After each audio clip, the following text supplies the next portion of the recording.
This is a district that is predominantly Republican, at least certainly in Orange County it is, perhaps not so much in San Diego. So how are you going to appeal to the Republicans in this district? Well, what happened in the primary on June 5th was that when you add up the votes for the 4 Democratic candidates, we collectively received 51.5% of the vote. And the way we were able to do that is by winning, a vast number of the Democrats that were voting, but also 60+% of the declined estates and no party preference voters. So I'm going to do everything I can to connect with them. They know where I stand on environmental policy for a cleaner environment, clean air, clean water. They know where I stand on gun violence prevention, on reproductive rights. And I think if we can connect particularly with those independent voters, many of whom are not pleased with the direction things are heading in Washington, we're going to do very well on November 6th. The health care bill, of course, that is one of the top issues for many of the voters. However, an Urban Institute study says that Bernie Sanders' proposal would increase federal spending by $32 trillion over 10 years. So how would you have the government pay for it? Well, we have to protect the Affordable Care Act. That's the law of the land right now, and that's what I'm committed to doing first and foremost. And what's happening with the Republican Party and with Trump is that consistent undermining of the Affordable Care Act. And I see it all, my travels throughout this district. I speak with so many people who are one medical emergency away from not being able to pay their rent. And we've got to do all we can to ensure quality and affordable care for everyone. That'll be our first order of business on the path towards universal coverage, which I also see as one of the great moral issues of our time. We've got to do everything we can to fight for coverage for those with pre-existing conditions and for mental health care and women's health care. My Republican opponent voted 5 times in the California legislature, 5 times, Allison, against covering those with pre-existing conditions. That's not the type of representation that we need in Washington. Would you be willing to raise taxes to pay for it? Well, I think we've got to look at a variety of options, but what I would do is I would look at the irresponsible tax cuts that this administration passed that really go to those at the very top.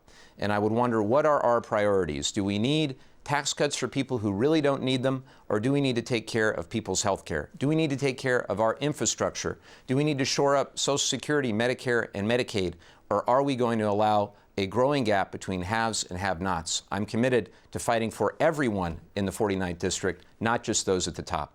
Now, you are an environmental attorney, and many coastal residents care a lot about the environment, the beaches, the ocean. And one of the issues in your district is the San Onofre nuclear power plant, where spent radioactive fuel is being stored on site.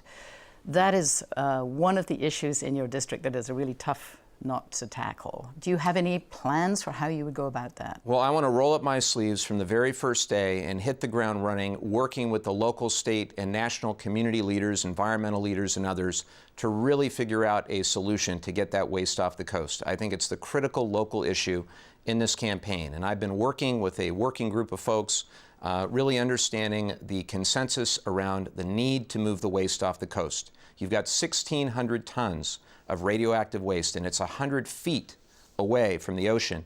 Given the volatility of the water table, given the rising sea levels, given that there are 2 active earthquake faults and a whole variety of inactive earthquake faults, we've got to get the waste off the coast. So right now, we've got to look at a variety of options. Have you heard of any that seem more likely than others? Well, there's an issue of transportation, and then there's an issue of consent. If you send it to another state, you want to make sure that you have a consenting partner from an environmental justice perspective.